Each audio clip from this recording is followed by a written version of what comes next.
ආයිබෝන් යාළුවනි අද මම ඔයාලට කියලා දෙන්නම් මේ අන්නාසිගෙන් චට්නියක් ගහගන්න විදිය.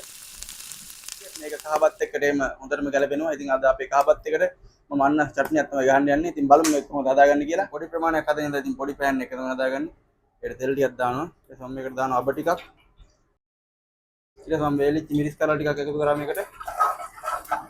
මේකට මම ඉඟුරු සුදු ලුණු ටිකකුත් දානවා. ඊට පස්සේ බීරුම් ටිකකුත් දානවා කපලා. මේක පොඩ්ඩක් සෝට් කරගන්න ඕන.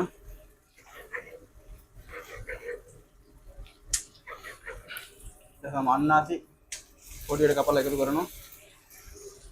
ලුණු ටිකක් දානවා. රසායන අපිට ලුණු දාගන්න පුළුවන්.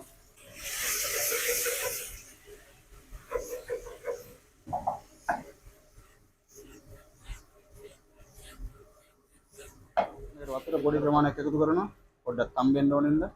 අපි මේක සැරින් සැරේ පොඩ්ඩක් කලවම් කරගන්න ඕන.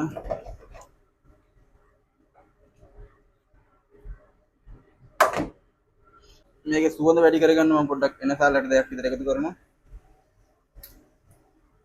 මේක අනිවාර්යයක් නෑ. කැමති නම් විතරක් එකතු කරගන්න. මේක යම් කිසි ප්‍රමාණයකට දැම්මුනාට පස්සේ අපි මිරිස් කුඩු හැන්දක් විතර එකතු කරනවා. අපිට ඕන නම් මේ වෙලාවේදී මේකට මේ කෑලි මිරිස් පොඩ්ඩක් එකතු කරගත්ත හැකි. මම ඒ වුණාට කෑලි මිරිස් අද එකතු කරන්නේ නෑ.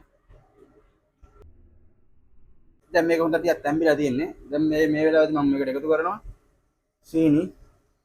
සීනි පොඩ්ඩක් වැඩිපුර එකතු කරන්න. මොකද ඔයාලා දන්නවා චට්නියක් පොඩ්ඩක් ස්වීට් රසට යන්නේ කියලා. සීනි පොඩ්ඩක් වැඩිපුර එකතු කරගන්න. සාමාන්‍ය ප්‍රමාණයක් වශයෙන් ගන්නවා සීනි ග්‍රෑම් 100ක් වගේ. ඒක රසායන අපිට ඉතින් වෙනස් කරගන්න පුළුවන්.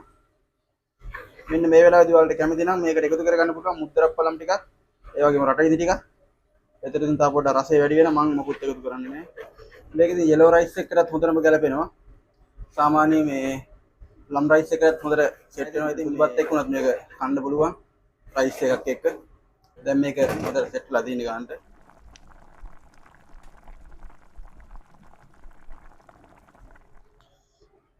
ඉතින් මේ තමයි අපි හදාගත්ත පයිනැපල් චට්නිය. ඉතින් ඔයාලට කහපත් එකක් එක්ක එහෙම ටේස්ට් කරලා බලන්න පුළුවන්. මාරම රසයි. ඉතින් ඔයාලත් අනිවාර්යෙන් ගෙදරදී try කරලා බලන්න මේක. ඉතින් වීඩියෝ එක හොඳයි කියලා හිතනවා නම් අනිවාර්යෙන් වීඩියෝ එකට ලයික් එකක් දාන්න. ඔයාලගේ අදහස් ටිකක් කමෙන්ට් එකක් විදිහට ලියාගෙන යන්න. ඉතින් ඔයාලා වෙන විදිහකට මේ චට්නිය හදනවා නම් ඒකත් පහනේ ලියාගෙන යන්න. එහෙම නැත්නම් ගිහිල්ලා එන්න කට්ටියෙන් පරිස්සමෙන් ඉන්න. අලුත් වීඩියෝ එකකින් ආයෙ හම්බෙමු. ජය වේවා.